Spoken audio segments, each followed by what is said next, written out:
Thank you for listening to the BJJ Brick Podcast. We'll be bringing you Brazilian Jiu-Jitsu and good times. We hope to flatten your Jiu-Jitsu learning curve, help you get the most out of your grappling ability, and meet your goals both on and off the mat. Welcome back, my friends. Episode 107 of the BJJ Brick Podcast. I'm Gary, and I'm here with my partner in crime, Byron. How are you today, Byron? I'm doing pretty good. We both sound a little bit different today, Gary. What's up with that? You know, I think I've probably been choked a couple too many times and my throat hurts. But no, we're both got a little flu or sickness or something, but we're plugging on. Yeah, I think for me it's just allergies, but we do have a great episode this week. We definitely do. We have our interview with black belt John Will out of Australia. One unique fact about him, man, he's got over 100 black belts under him. That right there, my friends, is impressive. Yeah, that's amazing. We'll talk about that. We'll talk about advice for students, and we'll give advice for coaches and giving a good seminar and taking a good seminar. We talk about so many things. This is a little bit longer than our average interview, but it is packed full of a lot of really great information. And I learned a lot talking with John Will, and I know you guys will too. So just can't wait to present this interview to you guys. Hey, speaking of giving and taking a good seminar, Byron, what did you do this afternoon? I took a seminar from a past BJJ Brick guest, Samir Chantry. So he was in town and he gave a seminar. Yep, and poor me, I had to work and I missed it. So I'm kind of jealous of Byron right now. Yep, I picked up a couple of nice daily Hiva guard passes, and then we transitioned from that to doing some Kimura, kind of different variations on Kimura, and a really nice grip break on the Kimura that I really liked a lot. So it was good. It was good to see everybody, and almost everybody. Gary couldn't make it, but next time.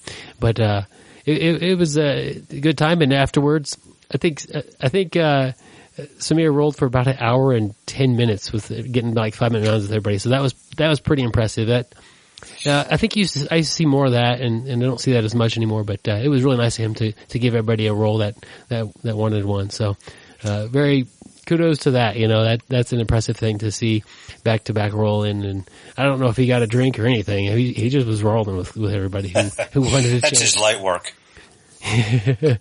So I got it was fun. He wasn't real aggressive with me. You know that type of an athlete could tap me out pretty quickly. But he played a little bit and kind of just kind of filled me out a little bit, see what I had to offer, and then he ended up catching me in a kind of a Kimura choke combination. So it worked out pretty well for me. I had a good time. Yep, that's what counts, and you learn stuff. So I know it's a little off topic, but if you happen to if Shamir comes to your town there and has a seminar, don't miss it. You'll learn a lot. I recommend it. So, and it was different. A lot of seminars you learn, like they'll show a technique every 5 minutes, and he showed 5 or 6 core techniques, and kind of some little details to those. But I wasn't overwhelmed with things, and I thought that was kind of nice. Yeah, and that's the one thing you go to some seminars and it's try to keep everything you've learned. You learn so much, and it seems like right off the bat you miss half of it. Right as the very next day, because there was so much. So I've always liked that. I always like not a lot of techniques, and just spend a lot of time on it. Yep, it was very nice. Good times as always, and we look forward to the next seminar that comes into town. Whether it's at any of the local gyms here, we have a pretty good relationship with all the gyms here in town, so that's good. Yep. Speaking of good times, you don't want to miss the good times of the BJJ Brick Podcast. So definitely get on our email list, BJJ Brick, or our email is bjjbrick@gmail.com, but our email list is on our Facebook page. Our email list will make sure that you get notice of every one of our podcast each week that comes out, so you'll never miss an episode, and you'll always have a good time. So check out our Facebook page and put your email address down on our email list, and we'll get it out to you every single week. Absolutely, that's been an easy way to keeping people's email box, I guess, or to keep, that way you won't forget to listen to an episode. If you're in your first year of training of Brazilian Jiu-Jitsu, I've got the ebook for you, my friends.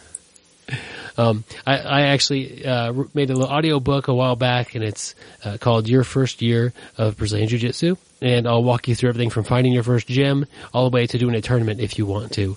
So it's got a lot of different topics and information in the audiobook about that. Just try to help guide you through your first year. It's $11.99. It's about 2.5 hours long. And if you go to the website or go to the show notes, there'll be a link to the audiobook. And also, if, like Gary was talking about, the email list, if you're subscribed to the email list, go to the very bottom of it. There's a Dropbox link in the email there. You click on that link, and it'll send you to a folder. And it has the first chapter, it has the first, second, and third chapter to that audiobook. So if you want a little sample of it, that's a nice little sample of it there. And if you get through those and enjoy them and you want a little bit more, you can get an audiobook, and that supports the podcast. So appreciate you for checking that out.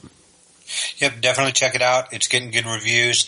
It's just like our podcast here with Byron walking you through different scenarios, different things you're going to encounter in your first year of jiu-jitsu. So definitely check it out, and let us know what you've learned from it and how you like it. Gary, I've got a quote of the week for us this week. Byron, who is this from? W.P. Kinsella. And who might that be? I don't know. If anybody, our question of the week for our Facebook page, if you know who W.P. Kinsella is, just put it on our Facebook page. There we go. We've got the quote here. I like it. And it's just a matter of not typing it in on Google and looking it up ahead of time. But the quote is, it's about success and it's about happiness. Success is getting what you want. Happiness is wanting what you get. And those are two different things that I often battle with. I think a lot of times I'll work for something and get what I wanted to get, and it truly doesn't make me a happier person. But sometimes it's good to reflect and have gratitude for what you do have, and whether you've had success, on your standards or not. And if you're able to be happy and show gratitude for that, or to feel gratitude for that, that's happiness. So success is getting what you want. Happiness is wanting what you get. Success and happiness, two very, very important things in our world. There you go. We need them. Yep, and me and Gary are two guys that are usually smiling, so we're two happy guys. Yeah, and smile is contagious. Yeah. All right. Before we get into the Mr. Rogers Smiley Time podcast show. That's coming up next. Yeah, we'll start on that. That'll be the next project, I guess, right? Yeah, we'll start another podcast. Byron, I think we should just get on to article of the week here. This week we have another awesome article from Jiu-Jitsu Times. I know we've pulled a bunch of them out of Jiu-Jitsu Times, but when you got a great website, you're gonna have a lot of great articles. But this week we've got one. It's kind of a neat little article written by Jerry Tsui, T-S-U-I. Don't know how to spell that. I'm sorry if I mispronounced your name there, Jerry. It's from October 20th, 2015. It is titled 10 Types of People Who Quit BJJ. And I think we've all, who've been training long enough, have seen a lot of people come and go. We've probably seen 10 times as many people go as we've seen stick around. Yeah, that's common. And this kind of addresses some of the issues that might be happening with people that don't stick around. And I do like the opening picture. It's Peter Griffin from the Family Guy holding his knee, and he's going, that, I don't know if have you seen that, Gary? Where he hurt his knee and he goes, And he just does it for like ever. So that's kind of a classic, I guess. So it's got that little picture of Peter Griffin to draw you to it. Gary, which maybe 2 or 3 of these kind of stand out the most? Yeah, it's kind of neat how you have so many different types as you'll see here. But I see a lot of the fragile types. That's number 2 here. And, it talks about there's always a risk for injury in jiu-jitsu, and some people are just more prone to it. Usually this person, he's trained jiu-jitsu, he gets hurt, he's out from a time, he comes back, gets hurt again, comes back, gets hurt again, and finally he just gives up. The grind is just a little too much, and too many injuries is hurting his personal life, maybe his work life. So it just kind of gives up, and I see that happen a lot. Yeah, I mean, that's, sometimes some people are more fragile or unlucky or, just kind of have a rough go of it, you know, and yeah, and it could be other things too. Training partners going a little too rough, or maybe this person goes a little too rough, which leads training partners to go a little too rough. One that sticks out to me is the dabbling hobbyist, and my wife would tell me, or would tell you guys that I am a dabbling hobbyist. I will pick up a thing for a little while and learn about it and kind of take it on, and then I'll move on. I haven't done that with jiu-jitsu. And I haven't done that with the podcast, which I think she probably thought I would. But I think you did that with unicycle. Yeah, I do have a unicycle. So that's just one. My wife can give you many examples. I mean, I've done a lot of weird things that just try things out. You know, it's not going to hurt anything, and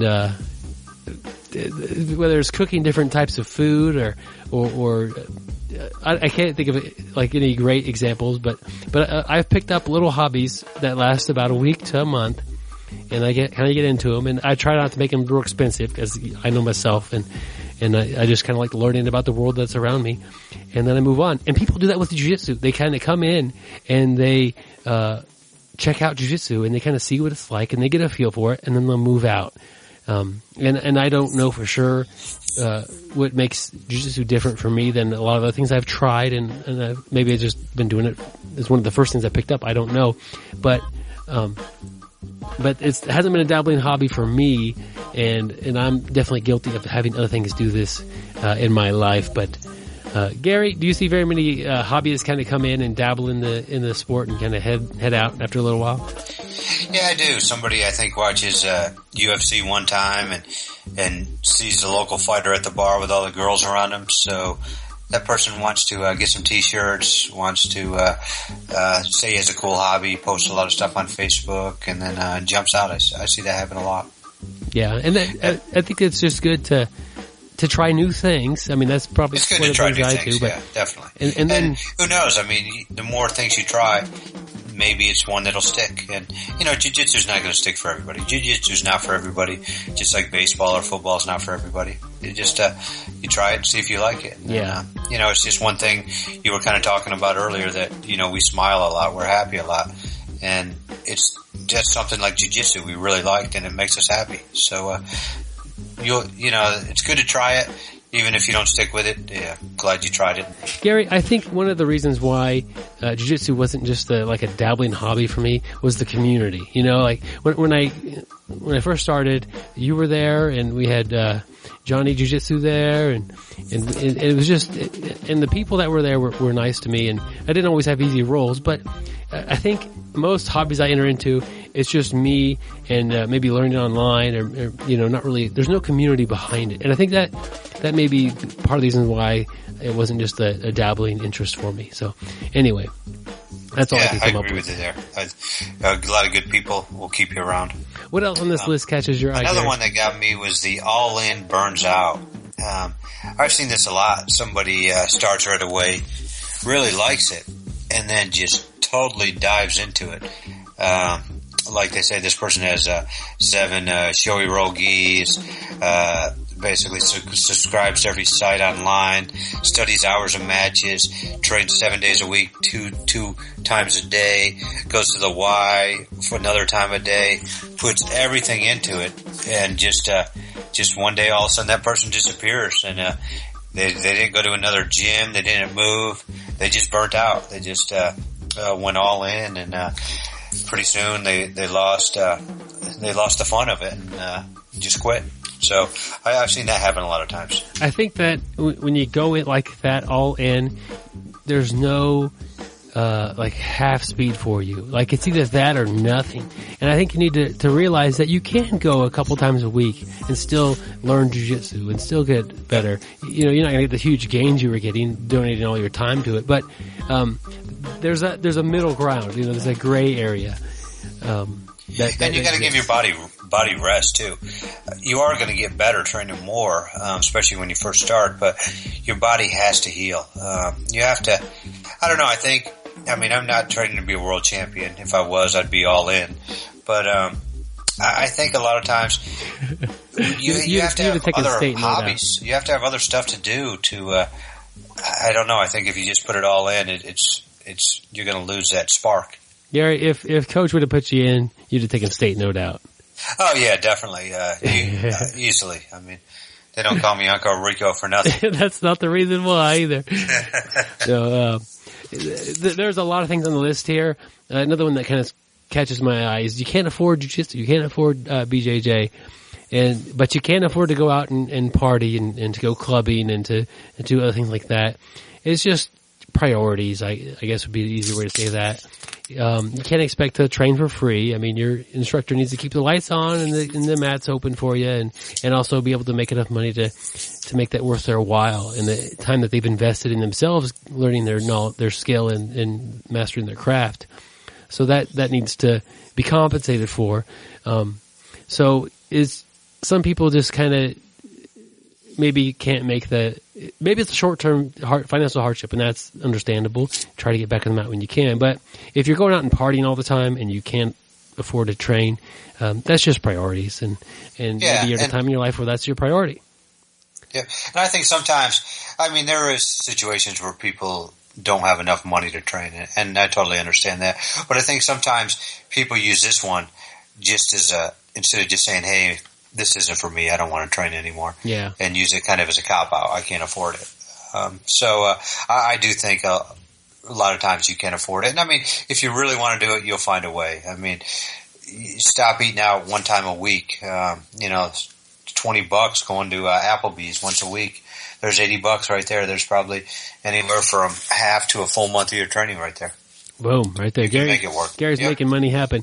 And I would, most jiu-jitsu instructors are not in this to get rich. You're the wrong business. So, before you go ahead and quit because of the money issues, if you're trying and you maybe talk to your instructor, ask if you can clean the gym up, or if you could kind of help out, around the gym in some way, if that can make up some of the cost of your membership, and you might be able to continue to train a little bit. And kind of earn your way through and just don't quit because of money. Talk to your instructor and see if there's anything you can do before you do that. And usually and we talk about this a ton in the interview, there's a relationship between the instructor and the student. And if you guys have built that, they don't want you to quit, you're not just a paycheck to them. Yeah. So, that kind of alludes to the interview a little bit, building that relationship between the instructor and the student and how important that is for both. So, and a lot of times if you really can't afford to train and you want to train, just go on down to the bars at night when you're clubbing and get in fights. And that way you can actually train. You can actually get a little bit of sparring in each week. No, I'm actually kidding on that, and we don't endorse that. Yeah. So do not do that, please. Yeah, the bars don't have mats. Yeah. But not that jiu-jitsu wouldn't work in the bar. You can only train jiu-jitsu on mats, and a lot of bars, a lot of clubs won't allow you in wearing a gi. So, it's definitely going to hurt you unless it's Halloween. Yeah. And the guys at the bar, from my experience, they play rough. Like they don't apologize if they elbow you in the head. They don't care if their fingernails are long, and it's just a whole different place. It's weird that they play that rough over there. The nice thing is normally at the bars, people are showered, but the bad thing is normally they're cloned up. Oh man! So you get that clone smell all over your gi. You're right about that, Gary. That's never fun. But this article was on jiu-jitsutimes.com. We'll put a link to it in the show notes. And Gary is right. We've had a few articles fairly recently from jiu-jitsutimes.com. Great website, a lot of resources there. If you have an article that you've written or that you've read recently, send it to us at bjjbrick@gmail.com. We'd love to talk about it on the show and use it as article of the week. So we're always looking for more stuff.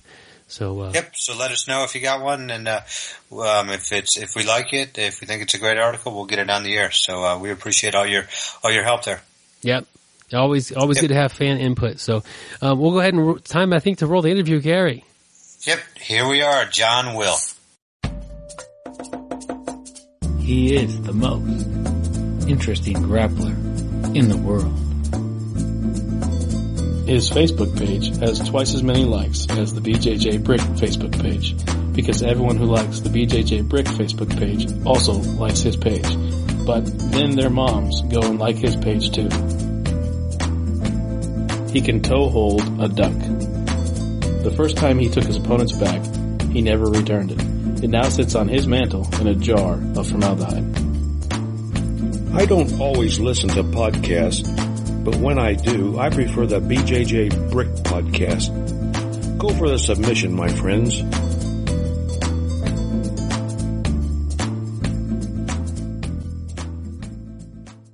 All right, my friends, I'm happy to bring, by popular demand, John Will to the BJJ Brick podcast. John, you're one of the people that I get asked to bring on the show more often than I think anybody else. So this will be a fun episode for everyone to listen to. So thank you for joining us on the BJJ Brick podcast, John. Oh, well, thank you very much. And that's overly kind and probably an exaggeration, but happy to be here. Thank you. I'm looking forward to this and getting to know you even better. Could you describe yourself a little bit about who you are and what got you into jiu-jitsu and how long you've been training? Yep. Well, I started martial arts, when I was quite young. I did a bit of amateur wrestling. It's in Australia, which is where I live. There we have very small wrestling program. It's not like America, so it's just kind of, very, very small. So I did a little bit of wrestling, and then I did taekwondo and, karate and all the normal stuff till I left school. After I left school, that is high school, I went to Southeast Asia, and I kind of traveled back and forth between Australia and Southeast Asia, which is, easy for us Aussies to do. And I did that for the next probably 10 years, training all throughout Indonesia, Malaysia, Thailand, and then eventually, I went up to China and then to India and Mongolia and Japan, and basically that's all I did, just became a dojo rat. To kind of help fund that, somewhere through it, I started a magazine called Blitz Magazine, which is the Australian martial arts magazine, Australia's equivalent of Black Belt magazine. I started that on a Commodore 64 and a bottle of glue and, stuck the pictures together and took it down to the printers, and we did that 4 times a year, or I did it 4 times a year. And while I was running that magazine, a Brazilian guy called Marcelo Beiring came out to Australia, and he offered a challenge. This is back in 1985. He offered a challenge, $50,000, winner take all. And for those people, I guess most people are all aware of the UFC, but this was way before the UFC started, maybe 7 or 8 years prior to that. So this whole concept of MMA was a myth, like meaning Vale Tudo, underground, no rules fighting was a myth. Yeah. So when that Brazilian made that challenge, that really rocked the community, and no one took it up. But it tickled my curiosity, so I ended up, tracking it down and making some inquiries, and then that eventually led me to find out through a friend of mine that Horian Gracie had started teaching BJJ in his garage in Torrance.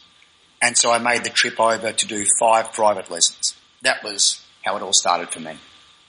Wow, it sounds like you were hooked on martial arts and traveling all over the place, and you got this strange offer pop up, and it piqued your curiosity, but nobody wanted to take it. So what was it like when you went to Torrance? It was interesting.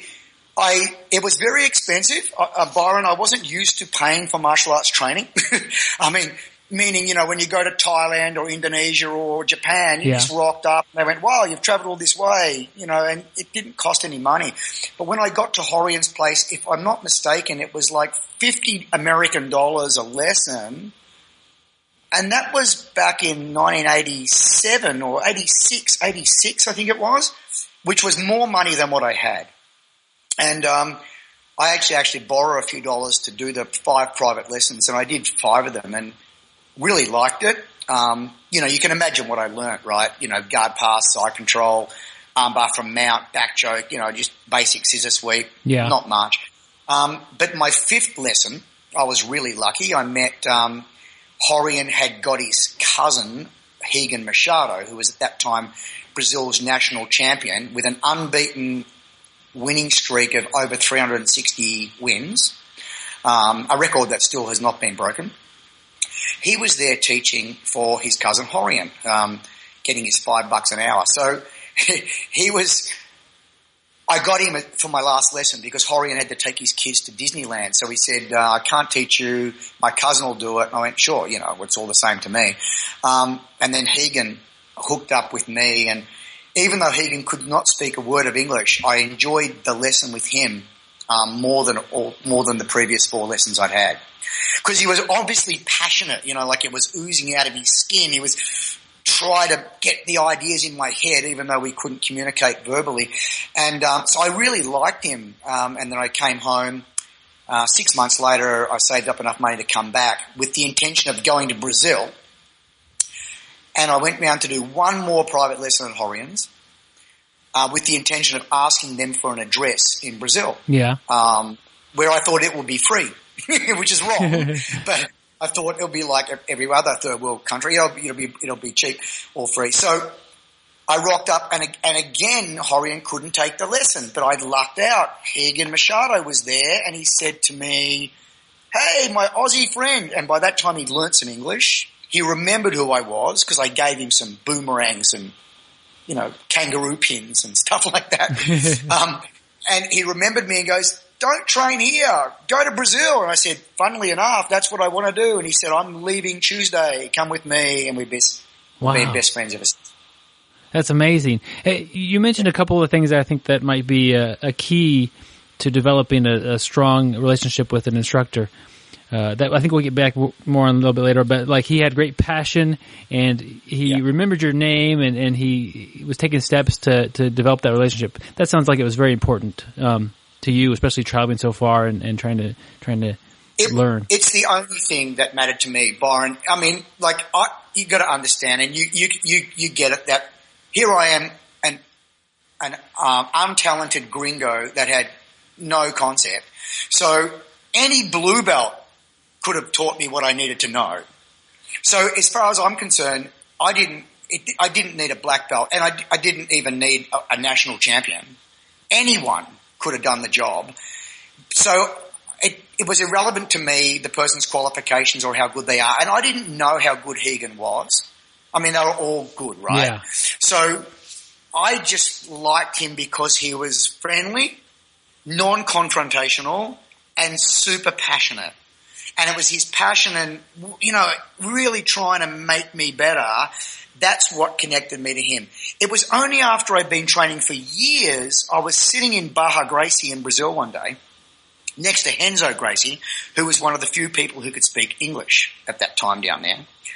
And all these people started pouring through the door, like Fabio Gurgel, I mean, different high-level BJJ guys. Yeah. And I didn't know who they were, but people were going, look who's walking in the door. And I said to Renzo, who was sitting next to me, why are all these legends like people, why are they coming here? And Renzo pointed past me to Rigan, who was sitting next to me, and said, they've come to train with Rigan. And I looked past Rigan down the row saying, with who? And Renzo said, with Rigan Machado. And I go, what, with this peanut? You know, he was just my goofy friend, you know. I didn't know that he was really good at jiu-jitsu. And I said, really? And then Renzo said to me, don't you know who Rigan is? And I go, no. He's just a guy that I really like, and that's why I chose him as my instructor. And they all thought I was such an idiot. So it took you were in Brazil by the time you realized how good he was and how... Yeah, that was the second time in Brazil or something. That was a couple of years later. I mean, I didn't know. I chose him because of who he was and his heart and his passion, not because of his skill.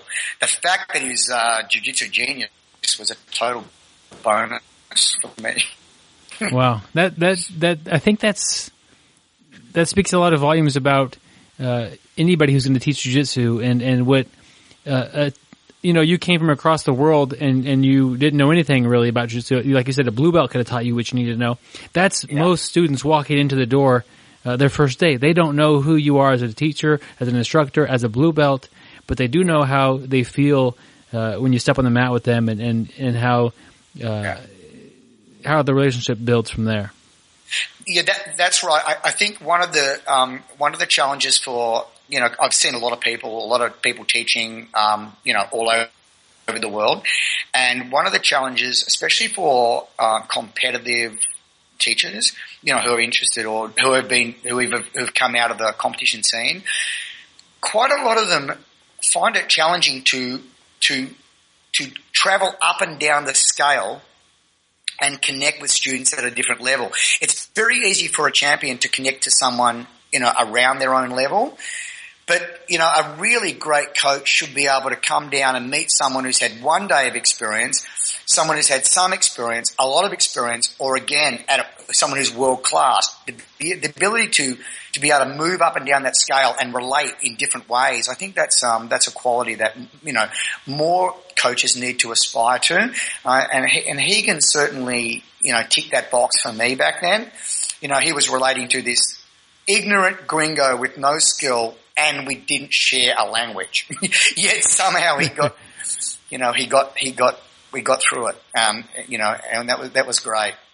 Had you experienced that earlier in your life, training the martial arts, traveling around? That sort of a bond? Not much, because you got to understand. I speak Malaysian, I speak Indonesian because I spent a bit of time there. But most of the time, Thailand, Japan, I didn't speak the local language. So I learned very quickly on in my martial art training to not pay attention to what the teacher was saying because I couldn't understand anyway. So I became adept at looking and analysing what the best person in the class was doing and then trying to figure out how that was different from what most people in the class were doing. So, looking at what was the difference, what's the point of difference between the best and the not so best. And then I would model that behaviour. So that was my main learning style, and I think I developed that because I was training in foreign countries. So I never really, I know it sounds irreverent, but I never really paid too much attention to what people were saying. Wow. You mentioned his passion for it really, really helped captivate you. If you were to go teach somewhere today that they couldn't understand you, would you try to be similar in the way that he was, just try to just show that you're passionate for it and show that you care about your students? How would you do that without the language? Well, I think that's right. I think it doesn't matter how good your information is. If you're not building rapport right at the beginning, then they're not listening to that information. And you can give information lots of ways, right? Kinesthetically, through touch, eyes, visual and kinesthetics play a huge role. Think about when you were a child, you learned to walk and climb and eat and talk, all with virtually no auditory instruction. You just copied. So we're all pretty good at that. So I think that we can all do it. But I think the first step is to build rapport. And that's something that's important. I mean, I've done some work over in your country, like at Quantico, for example. Helped develop the Marine Corps martial art program right at the beginning with Colonel Joe Shushko when they started what's called the MCMAP, or what is it called, Marine Corps Martial Art Program. Okay. And when I went there, they the week prior to me being there, there's another Brazilian Jiu-Jitsu coach had turned up, and the guy said, "Where are your gis?" And they said, "Well, we're soldiers. We don't wear gis." And the guy said, "Well, you need to get gis." And they they kind of just moved away from him, and they sent him packing at the end of that day. And then they rang me. I came over there. But before I came over there, really simple stuff. I read a couple of books about the American Marine Corps. I looked at what they were wearing, the kind of haircut they had, the how they talked. Didn't take me long, but a little bit of investment in, how they are. And I rocked up wearing the same kit, with the same haircut, talking the same talk. I got the job. I mean, and they hadn't seen my jiu-jitsu yet, or, my groundwork or grappling. But the first step was now I had them listening because I was on the same page, right? And then, then it was easy. So I think step number one, you have to build rapport. You have to meet the student wherever they are, not require them to come to wherever the heck you are. Yeah. Yeah. I like that. And it makes sense to me. I've been to a lot of seminars from people, who are phenomenal athletes, and some of them are pretty good teachers or great teachers, but sometimes there's a language barrier, and sometimes the instructor's able to get past that, and sometimes it's really difficult for them to get past that. And I think some of the things you were talking about and meeting the student where they are is it goes a long ways. Well, when you talk to a child, you can stand up and talk to them, or you can take a knee and go eye to eye and talk to them. It's pretty basic concept. That's a good way to sum that up and to look at that. Could you I want to get to know you a little bit better as a grappler. Could you just kind of describe your style of jiu-jitsu, what you like to do when you're rolling, and what you enjoy, and maybe some favorite techniques? Yeah. Well, I've been going for quite a while now. I mean, since 86, 87. So, it's been a while. I must admit to not really having a game. So I'm not going to say, I'm a half guard guy or a butterfly guard or a lahiva guy. I guess the old school idea, I would be old school. And what I mean by that is that we tended to, we weren't encouraged to have games back then. It's like you might work on your butterfly guard for 6 months, and as long as you're making gains, don't change it. So you work on, arm drags and Russian ties and all this kind of stuff to set up to help your butterfly guard game. And as long as you're making progress, why change what you're doing? But as soon as it starts to plateau out, then you go, okay, switch it up, close guard, or, kimuras or whatever. So milk a theme for whatever however you could, but as soon as you start to lose the gains on it, switch themes and go somewhere else. And if you do that for 25 years or so, you tend to not, at least me, tend to not have a game and be, we were encouraged to be very well-rounded. Very well-rounded. Like, I think most of the old school, Chris Howder, Bob Bass, those other guys that trained with me back then, and Higan, you could ask them, anything. You could say, please do a seminar on crucifix. And, we've got 35 things to say about crucifix. 10 ways to hit it, 10 ways to enter it, 10 things to do from there, 10 places to go from there. And you could probably ask that for almost any topic. Because back then, we weren't encouraged to have a game until at least after purple belt. We were encouraged to be very well-rounded. Whereas nowadays, because of YouTube and, access to information, people tend to gravitate toward a certain kind of game much, much more earlier than what we were back in those days. So my game is kind of well-rounded. The takedown part of my game, to such extent that I have a game, the takedowns are much more influenced by American freestyle and Greco-Roman wrestling as opposed to judo/jiu-jitsu. That's because my coach loved that. When the Machados came to America, first thing Rigan Machado did was make contact with wrestlers and go and train with them on the weekends, and I used to go along with him. And so the takedown part of it's more wrestling based. But the jiu-jitsu is the jiu-jitsu, and we were doing arm drags and Russian ties, 2-on-1s, underhooks, all of those things 20 years ago. Yeah. So because Rigan was into it, it was all just grappling to him. He just loved everything. And he wasn't confrontational. So he'd go to a wrestler and he'd take his BJJ hat off, put on his student I'm learning wrestling hat, and do that. So we would, go to Kentucky and compete in the Sambo Championships and all those kind of things. It was really fun. Wow. So hard to describe my game. Don't really have a game. Don't want to have a game because I need to be able to coach someone who comes to me this morning. I had 2 private lessons. One wanted to work half guard. The other person was wanting to work knee ride. We call it knee on belly, or we call it knee ride. So knee ride setups and attacks, and getting to knee ride from different positions. So they were 2 and I need to be able to address those topics and not say, I'm sorry, I don't do that game. Yeah, well, I'd imagine with the sheer time and volume of mat experience that you have, that you kind of know stuff that just a student maybe have to ask it to get it out of you. But here's what we're going to go from there. We go to here. It's just that seems to be the way it is as you learn things and continue to explore jiu-jitsu. Would you say that you're actively trying to learn new jiu-jitsu, or are you trying to get better at the jiu-jitsu that you already know? Oh, both. I mean, I'm interested in learning new things, coming up with new ideas. This week I've come up with a new idea. So that. I think that's just an outgrowth of mat time. If you're spending time on the mat, you are going to come up. You're going to see things, and you're going to see things. At the beginning, I think you go broad. You're trying to get the landscape. Like, where am I living? I've just moved into a new town. Where's home? Where's the bank? Where's the supermarket? Where's work? And you're trying to get the lay of the land. And I think that's what happened when people go to jiu-jitsu. They're trying to figure out the relationship between mount, side control, closed guard, half guard, north, south, knee ride. And they're just trying to, so they'll kind of jump around. And that's fair enough because they want to get the lay of the land.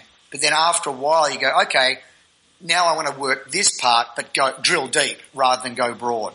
So then after you drill deep on everything, you want to go broad again. So I think it's a constant, play between drilling deep on a very specific subject and then going broad and seeing where that subject fits into the larger context of what you're doing. So it's not an either or, it's a continual, both. But I'm always trying to come up with, explore new ideas, look at all the developments because there's so many new developments now, and as well as re-looking at things that I think I know well. Because as soon as I think I know something really well, that's time to look at it again, and because for sure with your new set of eyes, you'll see something that you never saw 20 years ago, for sure. Wow. And when I got my black belt, the first thing Rigan Machado says to me is, we need to start again, because now you've got the ability to understand what I'm talking about. We speak the same language. Let's start again. And with your new black belt eyes, you're going to see everything very, very differently. And we did. Wow, I've heard of, when you get your black belt and you compete, it all starts over. You get a whole bunch of people who have been a black belt for as long as you've been training, and there they are. But just the idea of that you're able to now speak the language, time to start over and learn. That's awesome. I like to think of that. I think in a lot of martial arts, people look at the black belt and they say that they are a master of it. And in jiu-jitsu, I think we're fortunate in that we don't have that idea of it, and we are always trying to get better.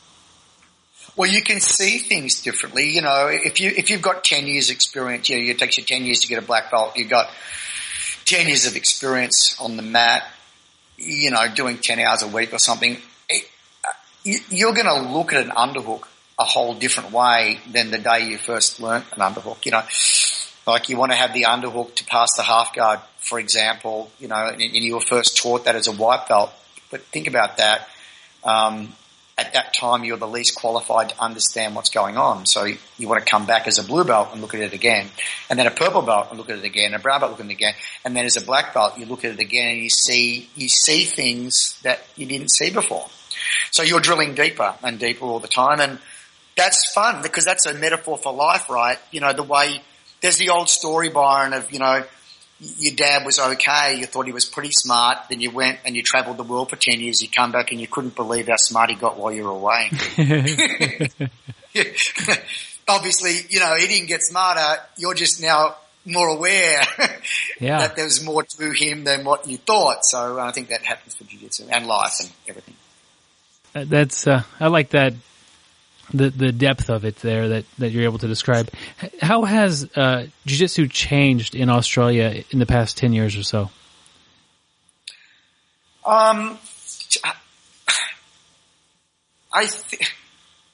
10 years to me is, I was expecting you to say the last 25 years. Okay, we can do 25 if you want, but whatever. If I can, it's easier for me. Okay, sure. Because to be honest, the last 10 years, it's difficult. Over the last 25, it's changed a lot. And the reason is because there was no jiu-jitsu here. So it started, and now, I think from my small contribution, I think I've made 100 black belts or something close to that. Not quite, nearly there. But so I was lucky, not smart, not planning, just fortunate in terms of timing that I got onto it before anyone else. So first black belt in the country, and therefore the first person to create a black belt in this country, and therefore the first person to have, second generation black belts. My black belts have created black belts. That is by no means due to any foresight on my part. I didn't think anyone would want to do jiu-jitsu, seriously. But I just got in early. So obviously with so many black belts and so many schools out there, there's just more brains on it, more minds on it, which is more people contributing to ideas. And of course, since when I started, there was no internet, no books, no DVDs, no information. If you wanted information, you had to fly. You had to be in California, in Torrance, or you had to fly to Brazil.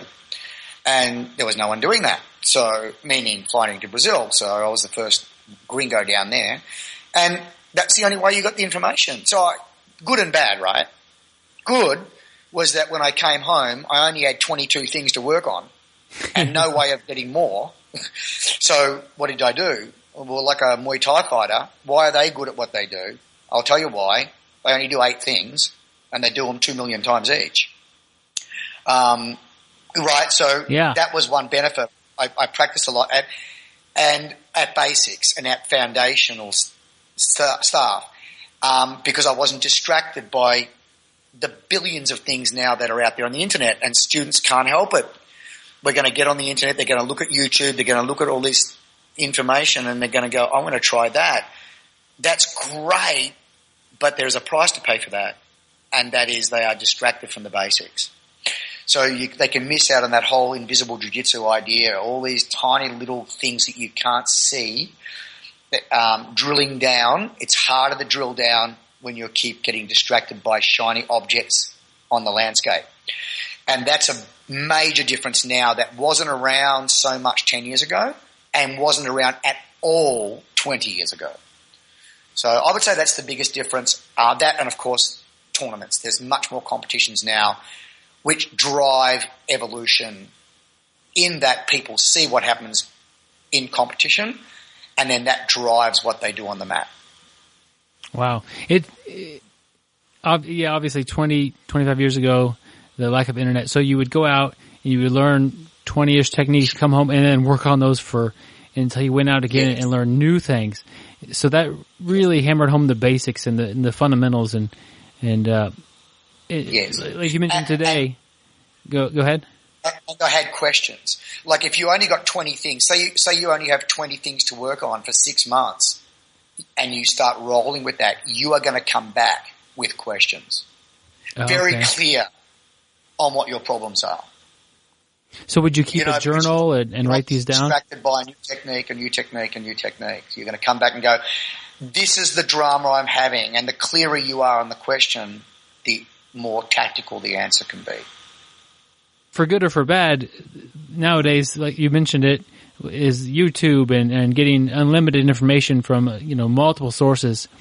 I think, if a student wants to learn close guard, they could really focus on close guard, even, like you would go and you would ask close guard questions and try to get your close guard. Now we could go and YouTube close guard and just try to stick to that maybe.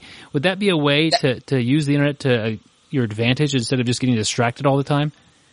Oh, exactly. Please don't misunderstand, Byron. I'm all for information. I'm just moaning and whinging about the fact that I didn't have any back then. But I'm all for it. But yes, that's exactly what you should do. Stay focused but you've got a giant pool of information to draw from now. But watch that you're not, you start to, you're looking at your closed guard and you're working on that because that's where you are. That's what's happening on the mat with you every night.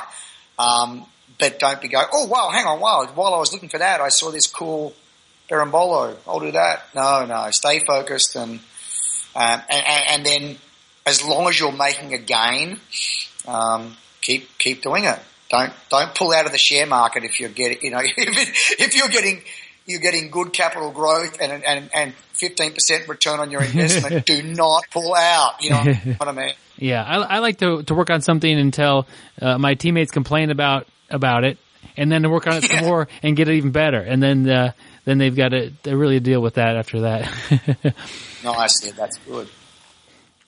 So that's a good way that somebody could use the internet, and it is tough. It's an easy distraction. There's always, you click on one video that's right on topic, and then right underneath it will be something that's interesting, but not going to really help you in the long run. That's just part of, the world we live in. Yes, that's true. That's the world we live in, and we wouldn't change it. Of course, who's going to say no to information? But I'm just saying that everything comes at a price. Yeah. That's right. I mean, everything. If you eat a banana right now, there's an opportunity cost for that. You're not eating an apple. You know what I mean? So It doesn't matter. Anything we decide, as soon as we take one path, we're saying no to every other possibility. So it's just being aware of what the costs are at any given time for our choices, and that's all. So. All right.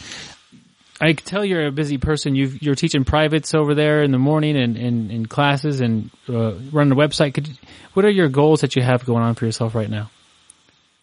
I have very few goals. I've never been goal oriented. I've always had very fuzzy goals, meaning I kind of want to go in that direction. And I like fuzzy goals. That's just what I call it, fuzzy goals. I like that because it keeps me more flexible and adaptable. If I have very fixed goals, I tend to lock in on them to the exclusion of maybe even better possibilities. Like when you're wrestling, right? You might want to do a Kimura, but there's an armbar right there. So you don't want to be so locked in on the Kimura that you can't take the armbar. So same thing in life. I have some fuzzy goals. I've just hit some of the goals, like financial stuff that I wanted to do for a long time. So I don't have to worry about money anymore now. So meaning that now I don't care about that. And I just focus on other things. So there's a couple of things I'm doing, building a couple of townhouses in my, what would you call it, 401k. Okay. I'm just doing that, but I don't get involved too much. It's just phone calls. So there's some stuff like that. As far as training goes, though, there's not many really things I really, really have to do, and I can't wait to do it. I really like my life as I'm going along. In the mornings I teach 2 privates, just 2, 9 till 10:30 every morning. I don't do any more than 2. Someone has to pull out before there's a space for someone else. And then at night time I do 2 classes. So that's it. Then as far as seminars go, I do about 100 a year. But I do 100 a year because I do 5 on a weekend. So when I travel interstate to do seminars, I'll invariably do 3 on Saturday, 2 on Sunday. So I'm really, I really pack it in and I fit a lot into a small time. So pretty much my seminars every 2nd or 3rd weekend. And that's it. I'm cruising along. And there's little things I've got planned that I look forward to, like outside of jiu-jitsu, recreationally I like backpacking into the wilds of New Zealand and remote places of Australia. So I've always got one of those or 2 of those planned for every year. So there's little things I look forward to like that, but no major big goals. I can't wrap my head around 3 seminars in a day. Could you break this down for me a little bit? Yeah. How you would do that? I normally, say if I go to Seattle, right? I go to Seattle, I'll do 1 in the morning, which will be 2 hours, 2 hour long. Okay. And then I'll have an hour and a half there'll be one somewhere else. And I've got an hour and a half to pack up, get over there, and then start there. And then I'll do the latest one at 5:30. So yeah, I'll do 3 a day on different topics, because usually the topics are all different. So if I do 5 seminars on a weekend, 3 on Saturday and 2 on Sunday, it'll be it'll be almost always 5 different topics. And I do that on purpose in case some of the people from the first seminar or the second one want to also, travel with me and do more than one seminar. So I make sure I cover different topics. Wow, it sounds like they probably build as the day goes on, as people go from one seminar to the next. Not necessarily, because I keep a diary. Like I've got a seminar diary. I use my iPad and an app called Note Shelf. Okay. And that Note Shelf, makes a little book, right? So I write a diary. So if I come to your school and we do a seminar on, butterfly guard to X guard, and set up or something, I'll write that down. And I'll write all the notes. I'll write the lesson plan. I'll plan it before I go there. So it's all planned and all the notes are written. So you get the notes as well as the seminar. But then here's the important thing. When I'm going to come back there in 6 months, I know what my last seminar was. In fact, I can look back and see what our last 10 seminars were, so I can plan something that is going to, give us the best result, given that I know what we've done over the last 10 seminars. So I'm not just waiting for the phone to call. When I do seminars, when I'm doing a seminar, it's already, before I leave, it's already booked for the next time. I know when I'm coming back. And therefore, in the quiet of my lounge room, I plan for that next seminar based on what we've done before. So it's all thought out. Wow, and probably based on some of the questions the students had, or yeah, and based on what we've done last time. We might have done.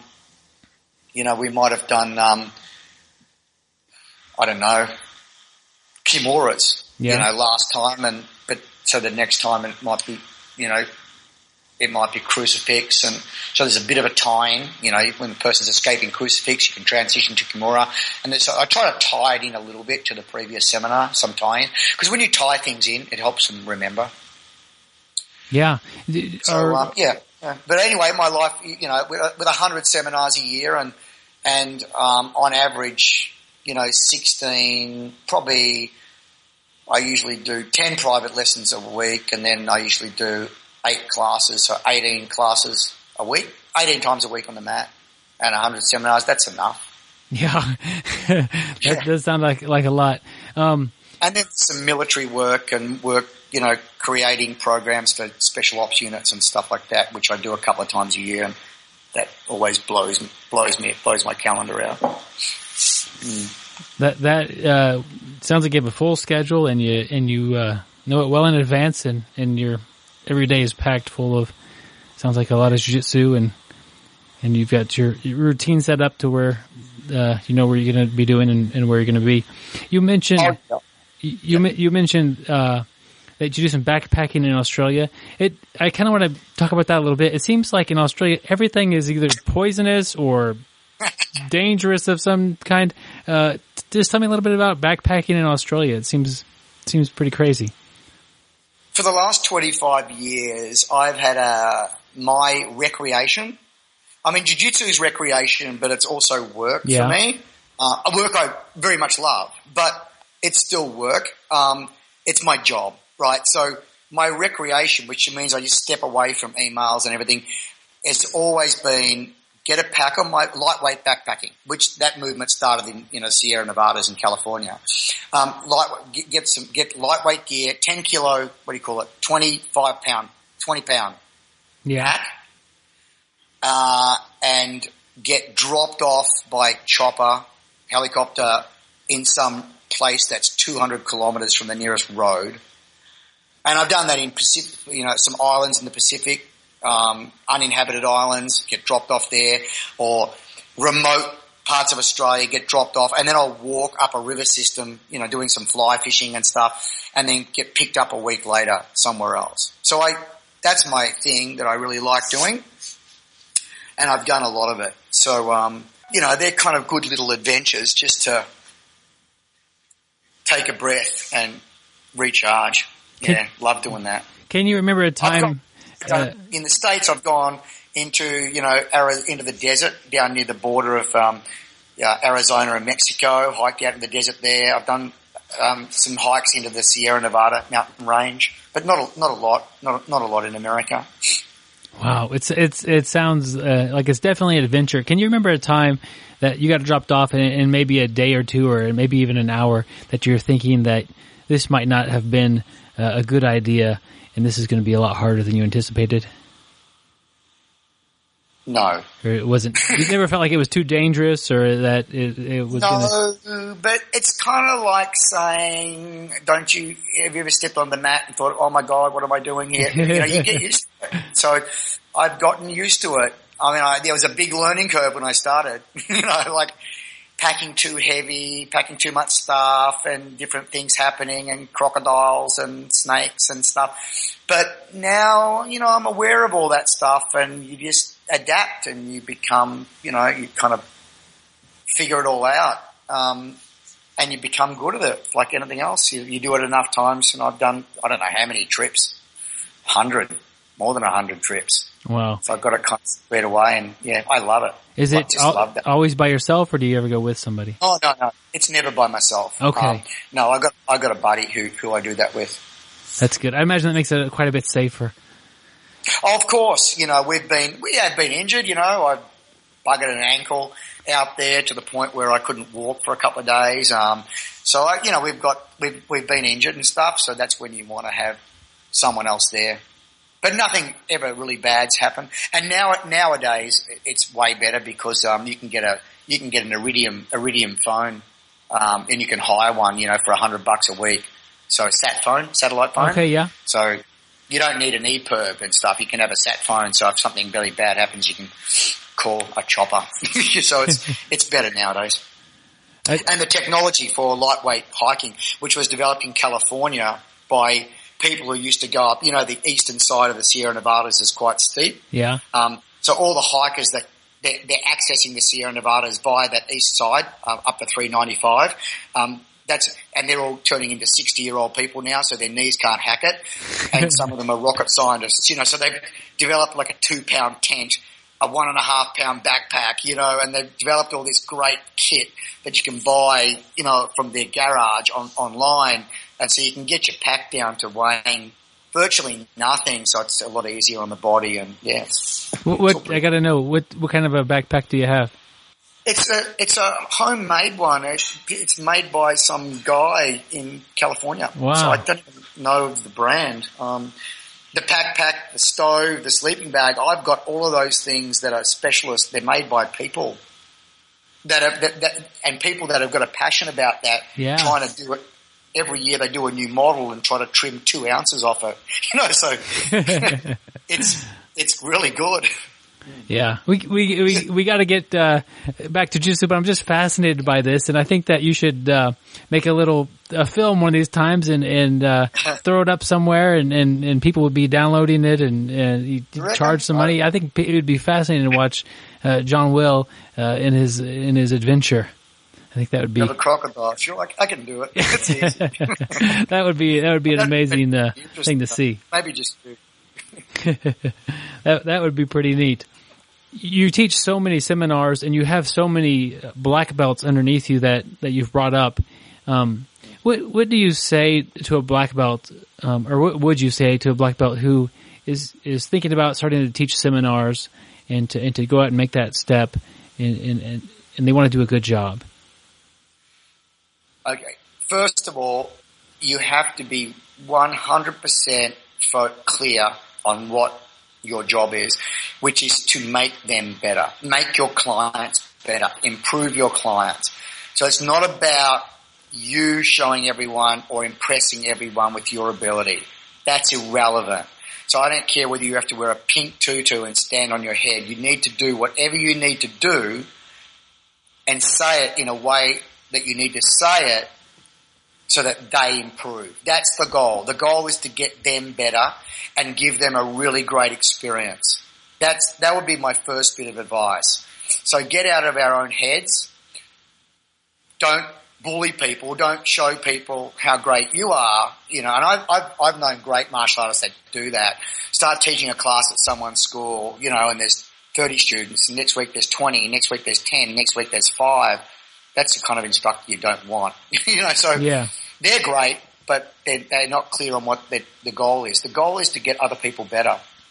And so you stay focused on that and you do whatever it takes to improve them. So I think you have to keep that focus in mind. And the next thing would be get into some structure. So if I'm teaching a class of 25, 30 people or 300 people, the more people there are, the more important structure is, then have them all facing the same way. Have all heads facing the front. So traffic is moving in the same direction. With traffic moving in the same direction when you're doing sweepings or whatever, all heads spinning the right way, there are less accidents. Not people just randomly scattered over the mat. And also if they're scattered all over the mat facing different directions, how can you, as a coach, look over the mat in a blink of an eye and assess who's doing something incorrectly? If traffic's all running the same way, I can go, well, hang on, that looks different over there. What's going on? It attracts my attention. I go and fix the problem. So heads facing the same way, traffic moving the same way, and teach techniques via a process. Step 1 for crucifix, step 2, step 3, step 4, step 5, step 6. And it's only when they can check all those boxes and run that checklist that then you cut them loose to let them do the technique in flow, as a movement. Don't demonstrate the technique in its entirety and then say, good luck, do that, everyone. That's not how anything else works in life. A couple of bits of advice anyway. Yeah. Are you saying you really, step 1 is a crucifix, or step 1 is maybe entering into the crucifix and you come back and teach? Yeah, step 1. How do you get the side back control? Okay. Step 2, attacking the turtle from the side. Step 2, how to snag and drag the arm, if that's the entry you're doing. Step 3, then how do I turn the guy over? One of 3 or 4 different ways. Step 4, what do you do when you turn him over? So every single technique, you want to break it down into manageable bites. It might be 5 or 6 or 8, little moves. So that's process. Every technique can be broken down into thinner and thinner slices. And essentially, the more you break the technique down, the more slices there. Like if I asked you, Byron, to come work in my coffee shop and said, can you make your coffee? I'm not going to say to you, I'm not going to demonstrate how I make the coffee and then say, Byron, go. I'm going to say, step 1, put cup under spigot. Step 2, right? Yeah. And anyone can do that with anything. But often when it comes to jiu-jitsu, they demonstrate the technique in its entirety and then say, go copy that.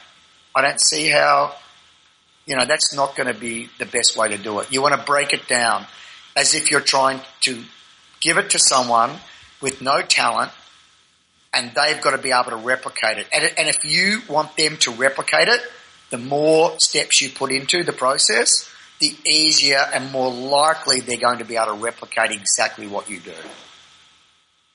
Yep, makes sense? Yeah, it sure does. And it sounds like you take a tremendous burden as an instructor to making sure that the students are picking up what you're saying. You're not putting that burden on them. You are. It's your responsibility that they are learning. It's not up to them to. It is up to them somewhat, I'd imagine, to learn. But if they're not learning what you're showing them, it seems like you would take that responsibility and you break it down even further. It's a partnership. Okay. The relationship with a student and a teacher in any given time is a partnership, and each partner should take 100% responsibility for the role. So the student should be 100% engaged, right, and take some responsibility for committing the thing to memory, taking ownership of the move. At the same time, if my role in that relationship is the teacher role, I don't expect the student to do anything. I take 100% responsibility for getting that information into their head. But if we both do that, wow, right, you get great results.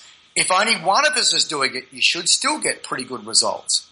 But if none of us is doing it, you're going to get bad results, right? Yeah.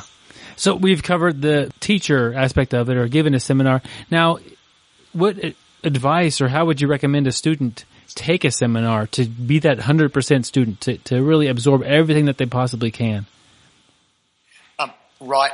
I think that's the best question, because the bottom line is we aren't all teachers, but we certainly are all students.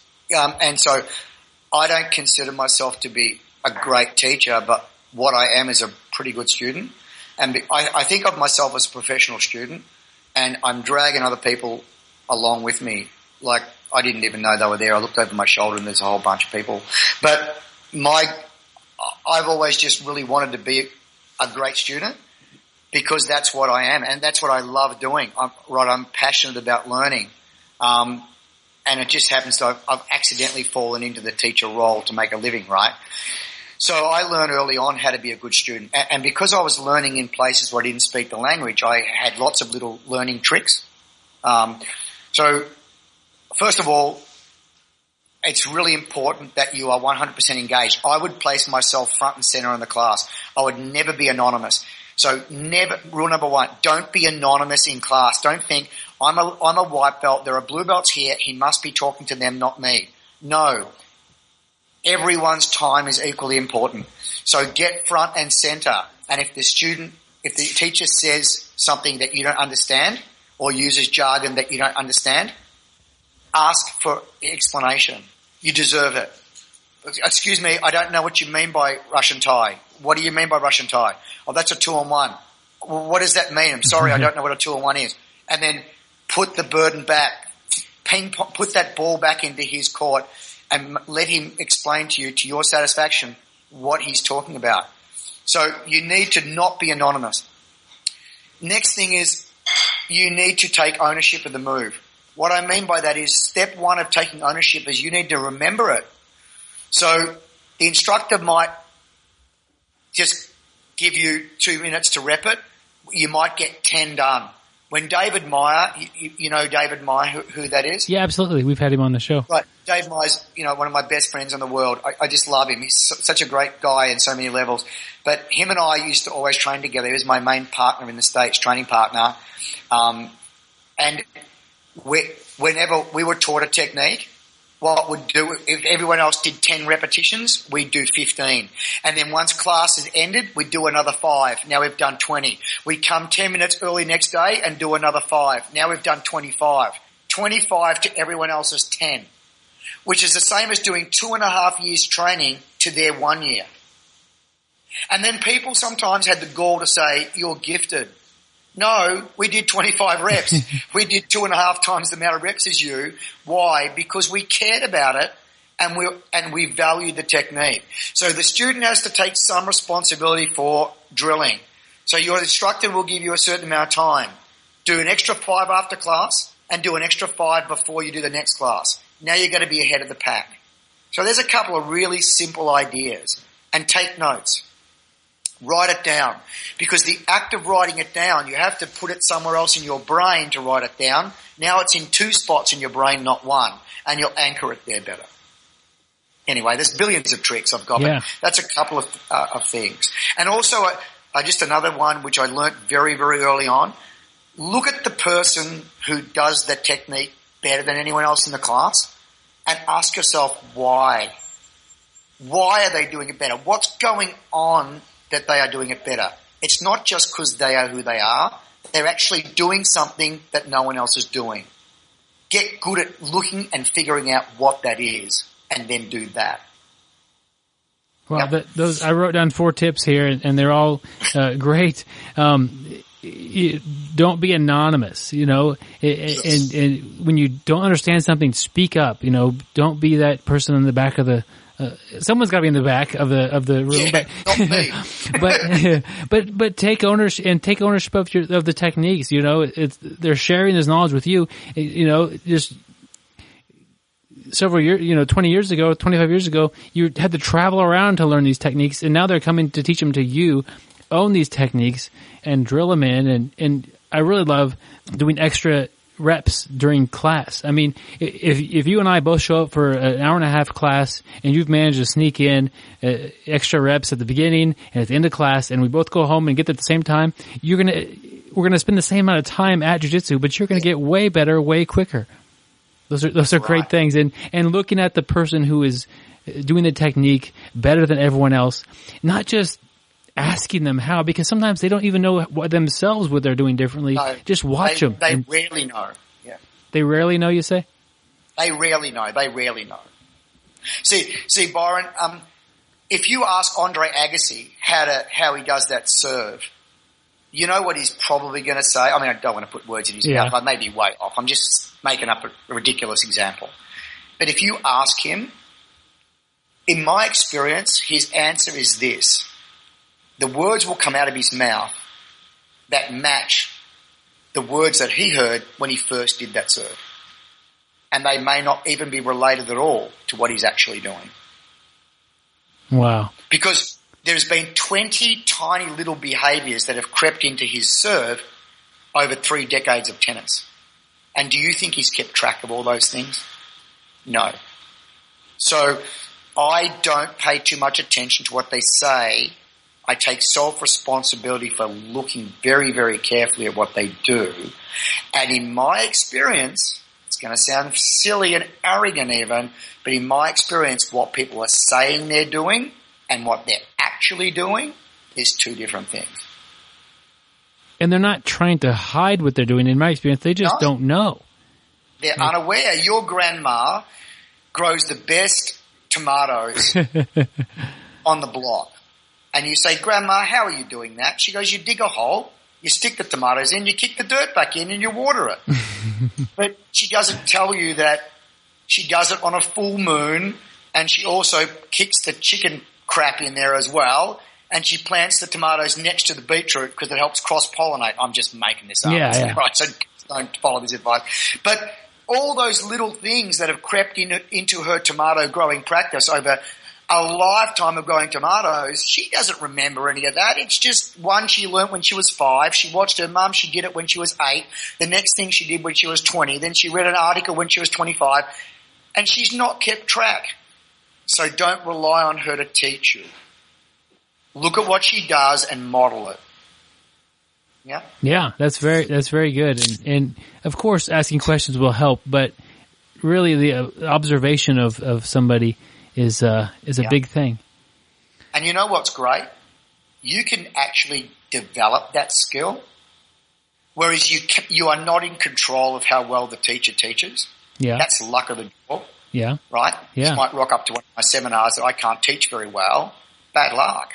But if you can be really great at learning, who cares what to teach, whether they can teach or not? You're at least maximizing your half of the bargain, which is become as best as you can at learning, right? That you can do. You don't know how far he's going to come along for his half of the bargain, but you're in control of your half, which is be a great learner.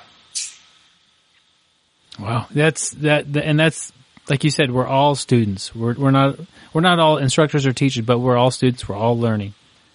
Yeah, and then you can take that model and apply it to developing houses or cooking food or growing food in your garden or fly fishing. So you've now got a skill that's transportable and you can use it, in any area. So all you now got to do is find someone that's successful and is stripped away from the pack in their chosen passion or profession, and you just model them and you can achieve pretty good success in other areas, which is, again, analogous to martial arts, because that's why mixed martial arts is about that, right? It's about saying we need takedowns, we need striking, we need grappling, we need finishing. So to my mind, then you should also do the same in reverse. In life, what I learned from Jiu-Jitsu, I want to take all those lessons and apply them in my life, in my relationships, in my finance, in my health, in my eating, and in my backpacking into the remote wilderness. So it doesn't make sense that it's just a one-way street. It's got to work both ways. But that helps. It's easier to do if you're great at learning.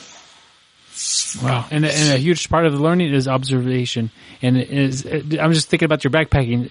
So much of it's got to be you observing what's happening around you. You're not able to control, Mother Nature, but you're watching. Like you said, you watch the person who does the technique the best. You're going to watch your environment and deal with it and do your best. But wow, as we're all trying to get better, a lot of us have goals of tournaments and things like that. What would you say to a student who's going to do their first tournament?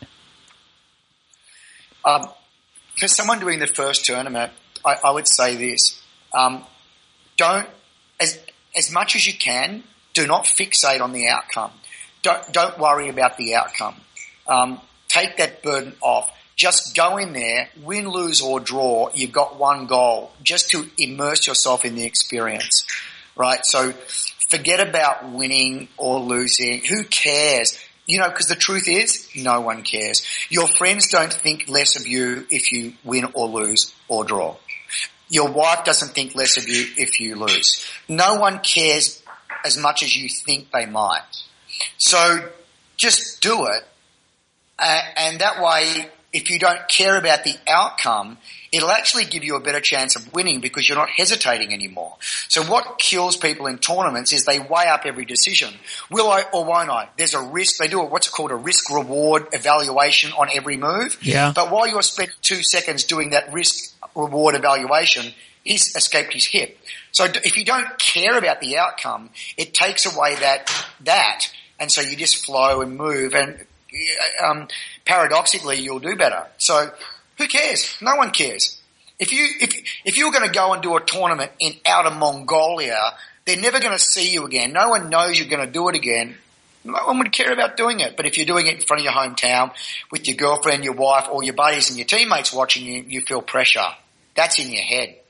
Because they actually, really, seriously, they've got their own worries. No one cares. Have fun. Enjoy the experience.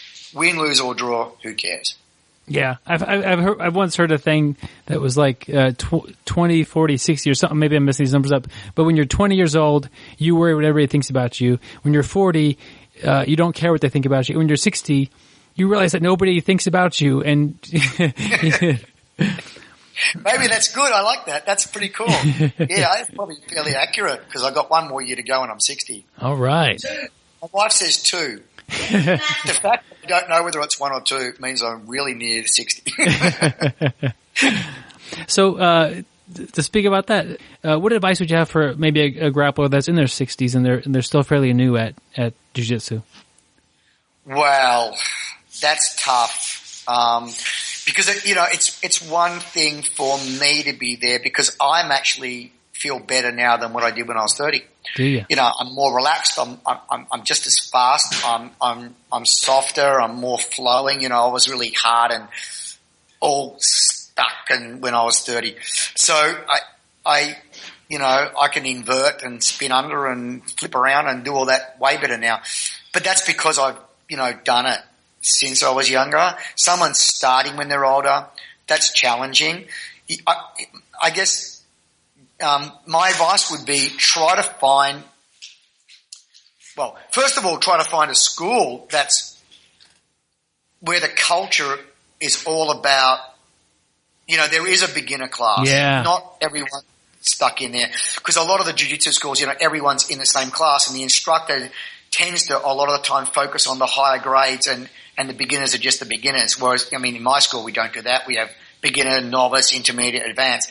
So try to find a school where the classes are separated out and also one where the mat's not overly competitive, where you've got a culture where everyone's there for each other rather than a culture of everyone's there for themselves.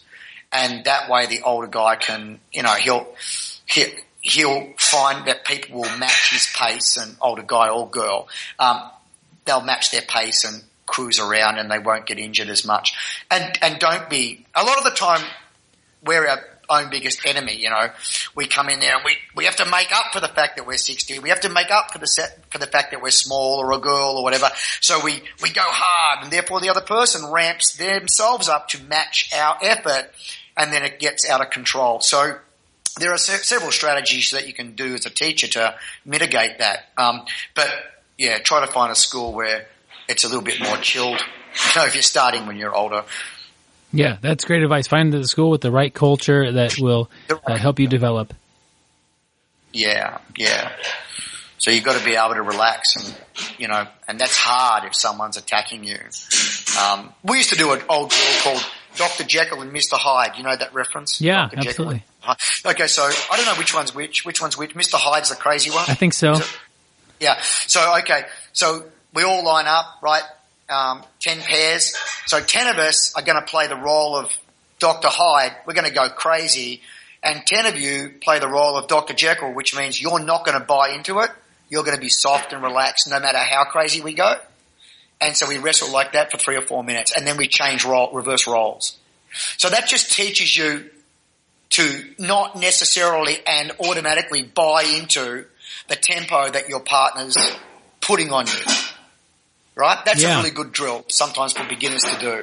So they can go, oh, wow, yeah, I can be chilled and relaxed and work defense and not have to, match the tempo of my crazy opponent. So Dr. Jekyll and Mr. Hyde can do that. Yeah, and I think it's amazing how it helps a little bit if you have a bit of a skill advantage on your partner, but if they're going really hard on you and you're relaxed, just thinking things through and really staying relaxed could really make their attacks hard to get really even started sometimes, just by staying calm and watching them use their energy. Well, Professor Rigan Machado, he once told me to do quite a bit of grappling. You don't want to do anything. You just want to observe what he's doing. Lie down and just look at what he's doing. Let him do whatever he wants and just look at what he's doing. That's kind of cool. It takes all the pressure off. It's also a way you can wrestle when you're injured. You can roll when you're injured and do that. Wow. But that's what you just said, right? Yeah. That way you get to see what they're doing. You go, oh wow, he got his hand under my head and cross-faced me. That's when I felt the pressure.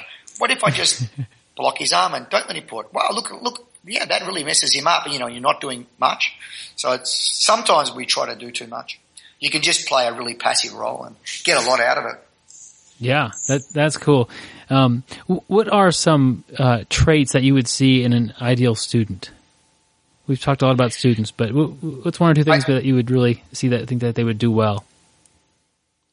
I think an ideal student, the first thing is they are not all about themselves, which is pretty tricky sometimes because often they are, and fighters tend to be very selfish. Maybe it's a prerequisite, maybe it's not. Don't know about that.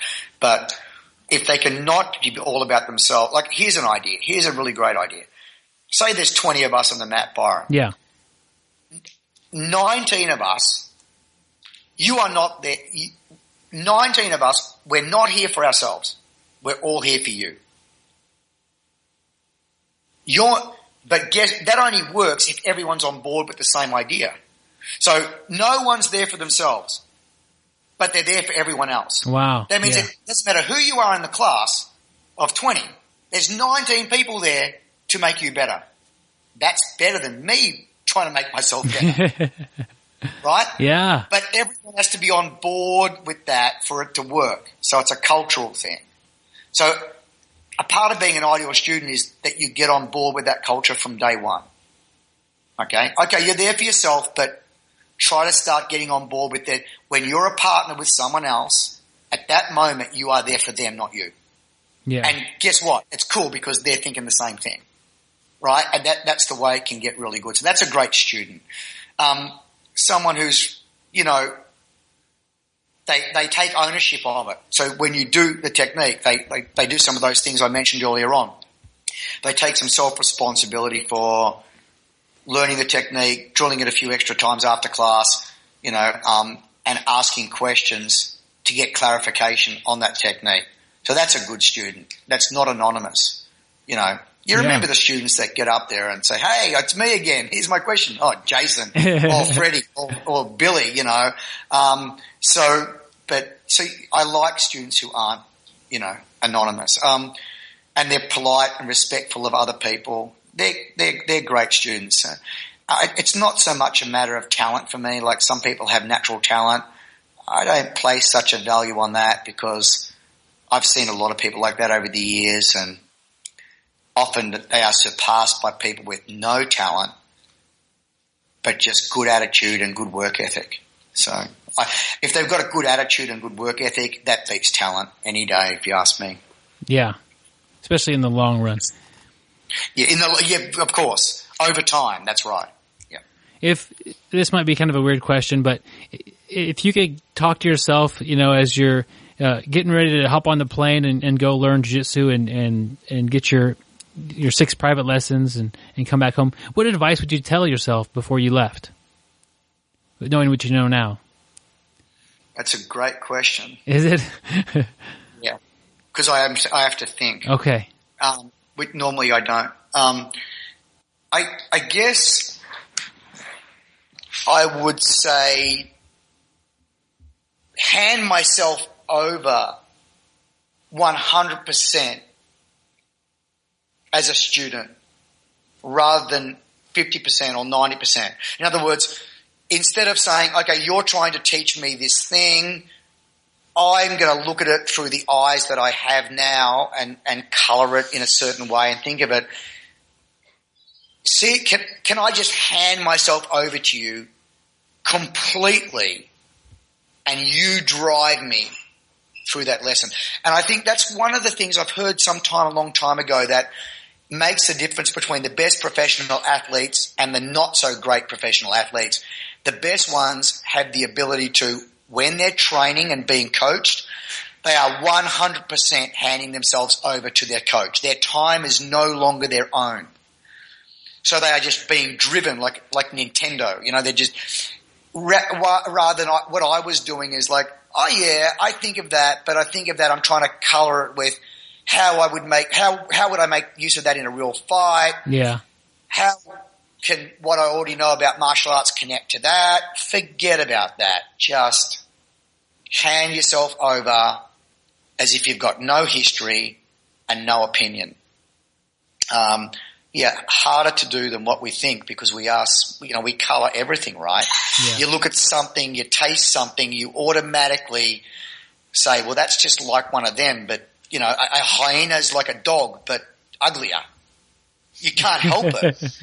But a hyena is not like a dog. A hyena is its own thing. So the best way to look at a hyena would be to look at it as if you're from another planet and you'd never seen it before and you have no opinion on it. You would know more about that hyena at the end of an hour than someone who knew all about dogs, because you would have no colouring of it, no tainting of it. You look at it like a child. So that would be my advice to myself, which I was not very good at.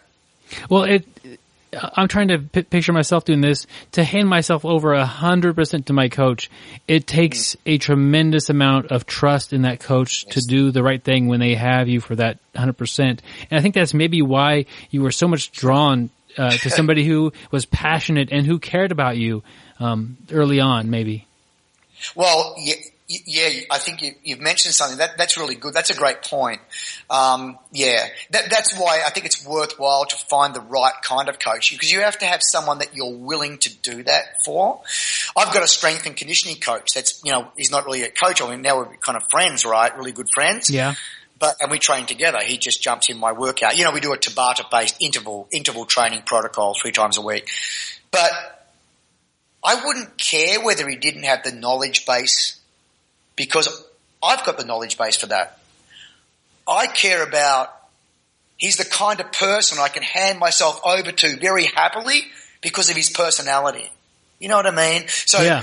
I will do the work for him.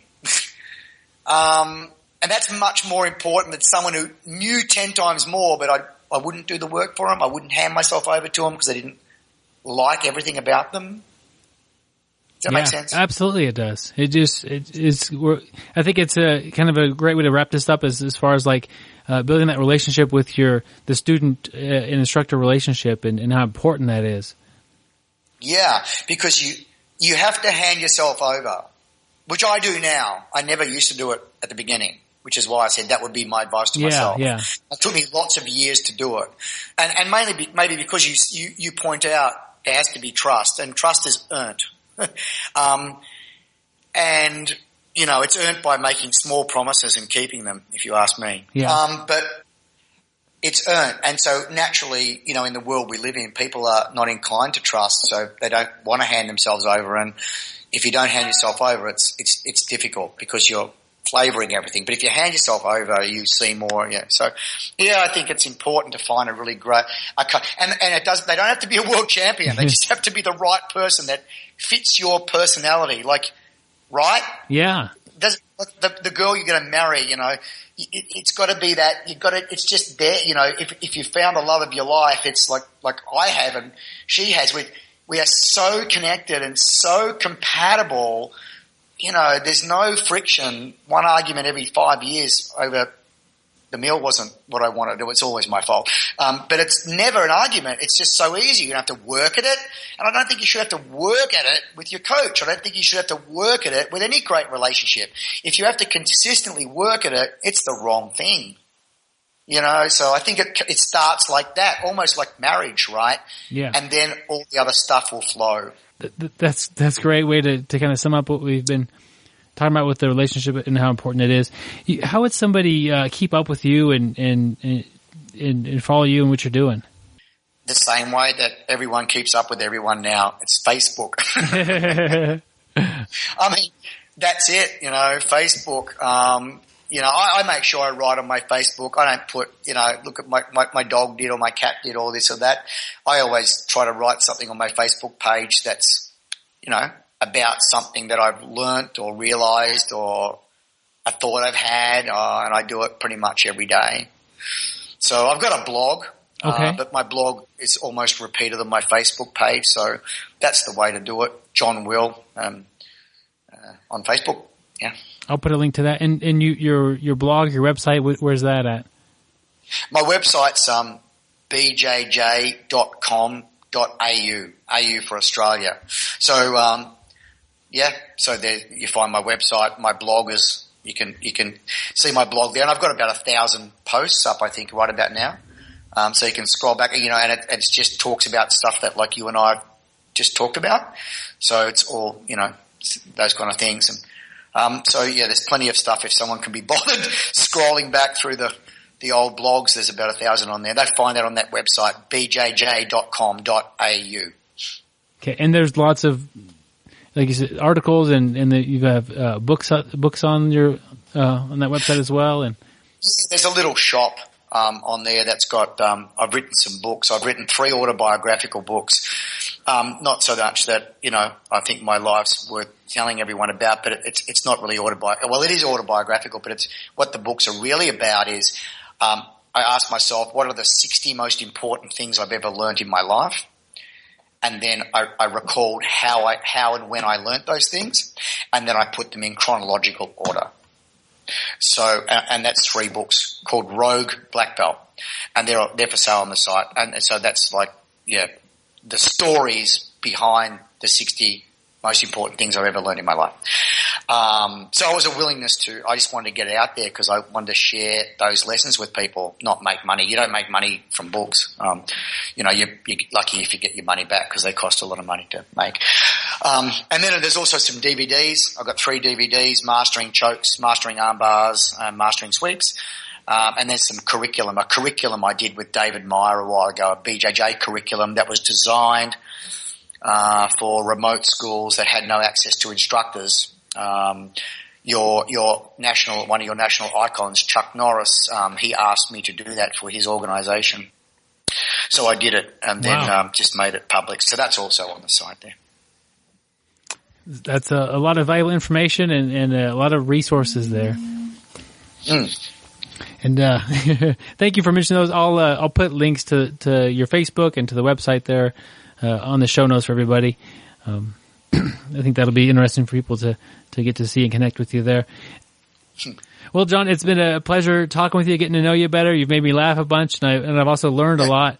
So I think this has been a great interview for students and coaches alike. So thank you very much. Oh, thank you very much, Byron. It's been really good, fun for me too. Some great questions. Yeah, you tripped me up a couple of times. Good man. Thank you. All right. Well, thank you, sir, and I'll be in contact with you shortly. Okay. Thank you. Yep. Well, hey, that was an incredible interview right there with John Will. We really would like to thank John for taking his time out and educating all of us, dropping some knowledge on us. You know, I like how he says we aren't all teachers, but we're definitely all students. You know, that's something that really rings with you. Sometimes you think your teacher he knows everything, you know, not a student anymore. But in all reality, you're learning every day. You're always a student, but not everybody really is a teacher. That was something I thought was pretty neat right there. Yeah, it's just the mindset of somebody who is continuing to get better at jiu-jitsu, has that kind of thing going in their head. And to me, part of the interview that stood out a lot was his relationship with Rigan, and he didn't know how good Rigan was at jiu-jitsu. He just thought he was a really nice guy who cared about him and was passionate about jiu-jitsu. There was a language barrier. There were some things to overcome, but he clicked with Rigan because of that relationship was built. And I think that he's taken that on in the way he tries to teach and what his interaction with students. And that, or go ahead, Byron. And that just is a great example of jiu-jitsu and the teacher and the student relationship there. Yeah, I like what you said about passion there. He said he really loved that he was a nice guy and passionate about jiu-jitsu. And I think back to the times I've dealt with, instructors, professors, or just anybody. But, man, when that passion comes through, it really, for some reason, I learn a lot more. I'm so much more into it when I have passion. And I can tell you the one guy that really got me with his passion was Justin Rader. Rader's passion for jiu-jitsu is just insane. Just the way he talks about it, I just learned so much from him. I've never seen passion like that before, and for some reason it's like that passion that really opens me up to learning more. So I kind of know where he's coming from when he talks about passion there. Yeah, I think great. I think we attended the same exact seminar. I think Rader's been here a couple of times, but he'd be a good guy to just go around and teach his seminars for a little while and just spreading his passion for jiu-jitsu. And of course he's got a ton of knowledge as well, but, and skill and ability, but just the way he taught it was great. And that's the way that I think, John Will teaches seminars. And then he also, with 100 black belts underneath you, you're not only teaching seminars, you're teaching people how to teach seminars. You're teaching people, you're the coach's coach, like that. That's a big deal. That's a leadership role in the jiu-jitsu community. Yeah, he's a leader for 100 different black belts, plus all those people probably have schools. So you think about how many people he literally leads. He's got to have that passion. He's got to have the desire, and he cares so much about becoming a better teacher. Like you said, he talks about how to be a good student in seminar and how to give good seminars. I mean, he looks at it from both ways, and that's why he's so successful. Yeah, Gary, good news. You ready for some good news? Yep. I got the good news here. If you really enjoyed this interview and you're sad that it's over, after the interview was over, John and I talked for another, 6 to 8 minutes or so, about just about, random stuff and about how the interview went, and we just kind of had a conversation. And I was editing this interview and getting it ready to put on the air here, and I'm thinking people would like to hear this as well. It really wasn't part of the interview formally, but if you're on the email list, which is not too late to be, you go down to the bottom of the email, and there's a Dropbox folder. Click on that and open that up, and there will be a link in there, and it's called Episode 107, John Will After the Interview. And it's just the remaining conversation that me and John had about how the interview went, about training, it's just a couple other things, and it's just the conversation I thought that some of the listeners might want to hear more of, and it was after the interview, so I didn't want to put it on this part of it. So it's up there on our for our email subscribers there. So if you're not one, it's not too late to become one, but check it out, my friends. And definitely, if you want to see what's going on with us, check us out on social media. As I told you before, we are always on Facebook. That's probably our main one there. BJJ Brick on Facebook. We're also on Twitter.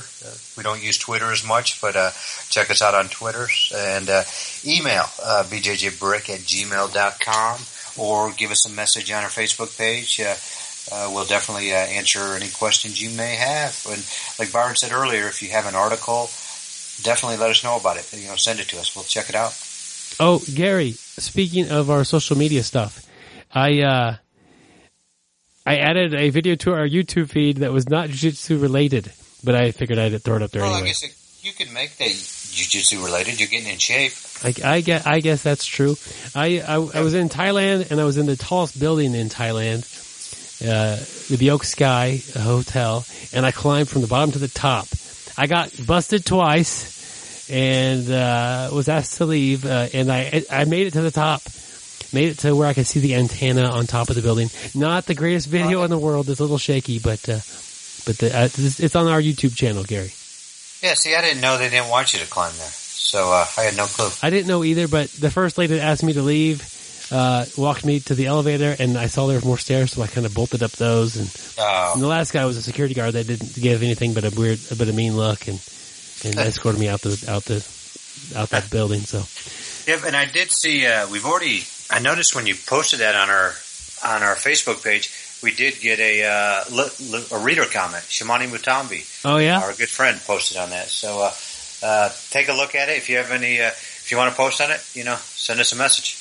Yeah, and thanks, Shimani. We appreciate the feedback, my friend. Speaking of feedback, we have a review in from a listener. He's big fan of the show. BJJ in a nutshell. Show is awesome. Byron and Gary know their stuff. Well, thank you for that, my friend. It's a pleasure listening to the show. He enjoys our banter back and forth, and he really enjoys the variety of topics on every episode. And I think that we try to do that with having a quote from somebody, an article from somewhere else, and having an interview. I think that no matter what, you'll get a little bit of a variety every show. Yeah, and we try not, and I know we talked about we've hit Jiu-Jitsu times a lot, but we try to go different places. We don't want to hit the same place every time. We want to, we actually like to use our listeners, our readers, who post stuff. If they have a blog, we try to use that too. So, try to get different content up there. Yep. And we get, Gary, good news. We got a 5-star review on this thing. So that's a 5-star really review. Nice. Hey, did he send us his email address? Negative. He did not. Hey, so if you're listening and you were the one who put that in, send us a note. Send us your email address. We'll get you out a BJJ brick patch. Yep. Patch. Patch it on, my friend, and we appreciate you representing the podcast there. And if you want to write a review and live in the United States, we'd be happy to send you a gi patch showing you the support. And all you got to do is email us at bjjbrick@gmail.com, and we will get that gi patch sent out to you as quick as we can. Yep. And earlier, we now started having a question of the week, but earlier I asked if anybody knew who W.P. Kinsella is, the guy we had the quote from. And if you do, that's our question of the week. Post on our Facebook page. First person who posts, we will send you out a gi patch. There we go. Good idea, and nice little contest there. And all it takes is a few seconds of Googling, really. Seconds of your time. So, and also you got to be one of the first ones to get all the way through the episode, I guess, in order to get to that. So, yeah, because we put it at the end. We'll see who gets to that first. Next week is a pretty big week for us, Gary. What do we got next week, Byron? A gentleman named Kurt Osiander is going to be on the show here.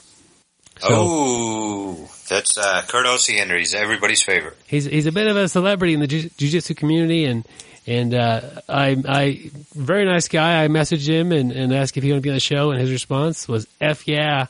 And that's Kurt for you. In about 2 minutes, we were scheduling our interview. So this happened a little while back, and so we'll get that interview out to you guys next week. And it's a little different than our average interview, I'd say, and it'll be explicit for multiple reasons. And that's what we have for us next week. So if you listen to this on loudspeakers at work next week, you might want to bring in the headphones. And let all your friends know. I mean, Kurt Osiander is very popular. Let all your friends know to tune in next week. Gary, before the show wraps up, everybody is clamoring to know about your next ebook. I've got a lot of ebooks in the works right now. Problem is I don't finish a lot of them, but I'll try to finish this one. Yeah, this one is going to be a big deal. What one are you talking about here, Byron? This one is going to be, I don't know if life-changing is the right word, but slight altering of one's life is probably what you're shooting for in this title here. Your book is titled How I Used Brazilian Jiu-Jitsu to Save 10% Off My Car Insurance. Actually, I saved a lot more than 10%. The thing is, you have to do this in person. It doesn't work over the telephone. You can't just call up Progressive or Geico over the telephone. You have to find a local insurance agent. Okay. And you have to go inside. You have to go into the place, either wear your no-gi gear or put the gi on, either one. You're going to intimidate him when you walk in. Okay. But I don't want you to pull guard, none of this guard stuff. The minute he gets up to shake your hand, double leg blast, straight to side control. Boom. Shoulder pressure to that shoulder pressure to the chin. Make it tough. I mean, just smash this guy. And the whole time you're smashing him, tell him, hey, if I don't save at least 10%, I'm not letting you up. If he doesn't say, grab that underhook. Go straight to the Kimura. Twist it a little bit. Ask for 20%. Sooner or later, you're going to get it.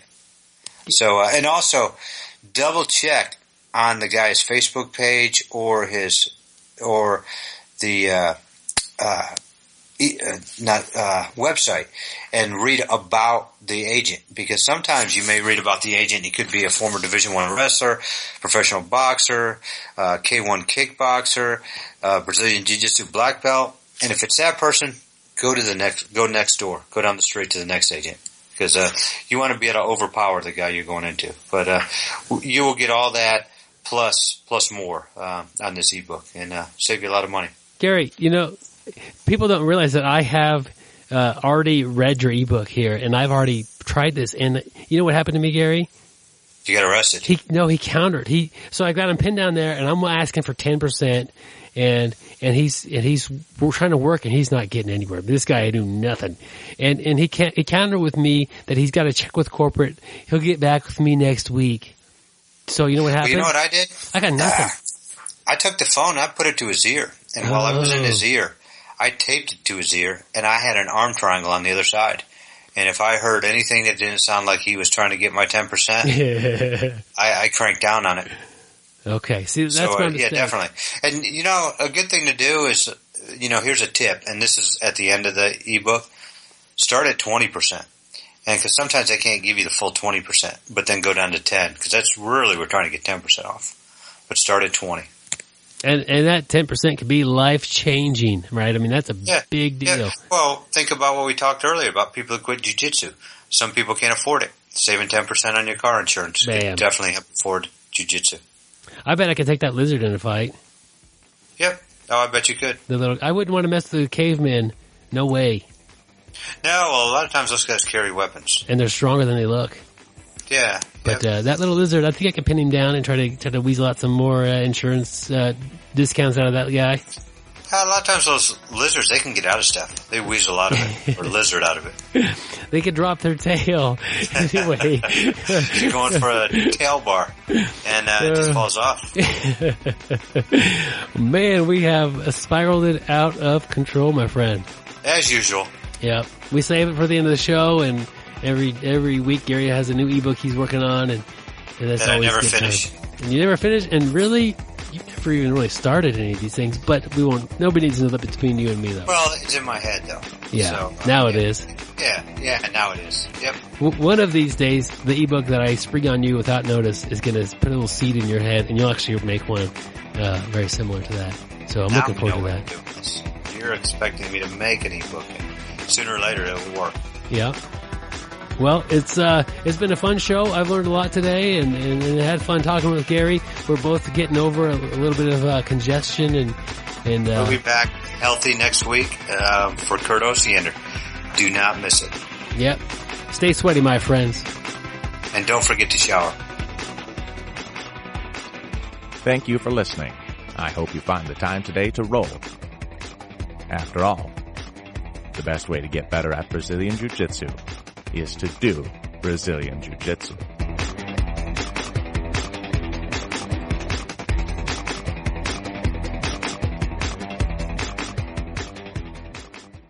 Hey, Byron, how you doing? Hey, I am doing great.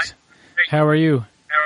Yeah, I'm good, thank you. Good. So just no video, just voice? Yep. Yeah, just voice. Yes. Cool. I'm not nearly good looking enough to do video. No worries, mate. Okay, good. I didn't know if that was a deal breaker or not.